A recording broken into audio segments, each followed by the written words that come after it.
principles are very powerful, but a lot of times people just want to focus on the techniques. So that's kind of what Gallup did with StrengthsFinder.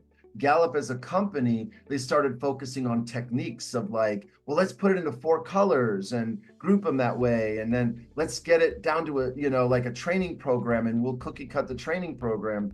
But what they left out were people, other innovators. There's a lot of content creators who wanted to contribute, but Gallup was very protective, of their stuff. And so that discouraged a lot of innovation around it. But it also discouraged the conversation around some important ideas about what did Don Clifton mean, and then what did Gallup interpret and go with it. Now, Don Clifton bought Gallup, so it's not like, they're separate things. But the way it is now, Clifton passed away, I think, in 2003. The way it is now at Gallup, it's their primary engine for revenue. Whereas for Don Clifton, I think it was a life passion of seeing humanity. And that's what I think gets lost. Gallup will say the words, but their behaviors are very profit oriented. I don't need to go into this that much, except I want to preserve what Don Clifton was trying to say. I don't have any ill will toward Gallup. I mean, they're a great company. They're every person I've ever met there has been like a really good person, a quality person. But it's just, there's a difference between what Don Clifton was trying to say and then what's being said. Subtle differences, not major, but I think important.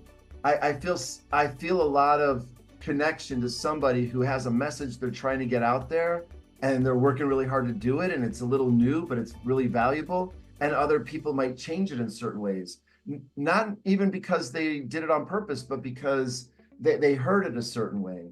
And what they heard, and this has become the norm now, is that the 34 themes of StrengthsFinder are strengths.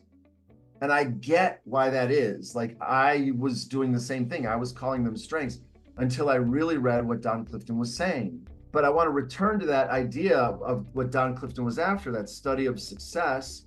He found out that time after time, successful people were saying, I play to my strengths, I play away from my weaknesses, I partner with other people, or I have good eye for talent, or that kind of thing, to manage those. And so now I could focus on the things I love and what I do best and all of that.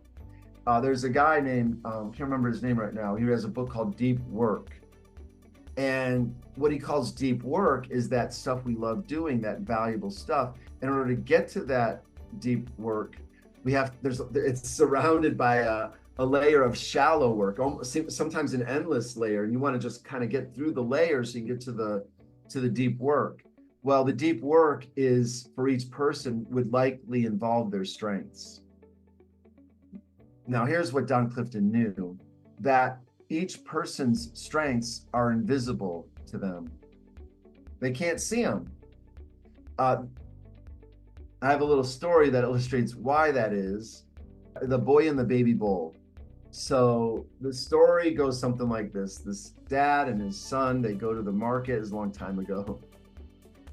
And the boy sees this baby bull and he just has to have it, and he begs his dad relentlessly. And finally the dad says, all right, I'll get you the baby bull, but you have to promise that you're going to take care of that bull and you're going to lift it over your head every day for the rest of its life.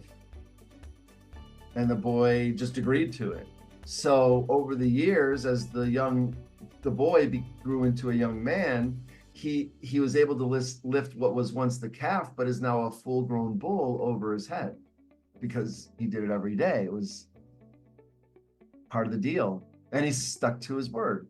But people would hear about this guy who could lift a full-grown bull over his head. They would come from miles around just to see this feat of strength, and they would go, they would stare at it in amazement. And that was their reaction to it, just awe. But what do you think the young man's reaction to it was? It was just something he did every day. It wasn't impressive to him. It may have been something he regretted, saying back then. So, so that wasn't a strength to him. It wasn't impressive to him. And that's one of the reasons our strengths are invisible to us. The things that we just do all the time that just come so naturally, like, before this call, you were sharing some ideas for how to, use my unique brain to get it to produce ideas and responses that would be valuable. And I would say that would be a strength of yours. Like yesterday we tried, we didn't get too much traction. You said, all right, I'm going to go back to the lab. And then that's what you did. You thought about it. You came up with some ideas. And what I noticed right away is that 2 of your themes or 3 of your themes were at play. And that's one of the reasons you're able to do that for people. I'm sure you do it for your dad. I'm sure you do it for everyone around you. And that would likely be a strength.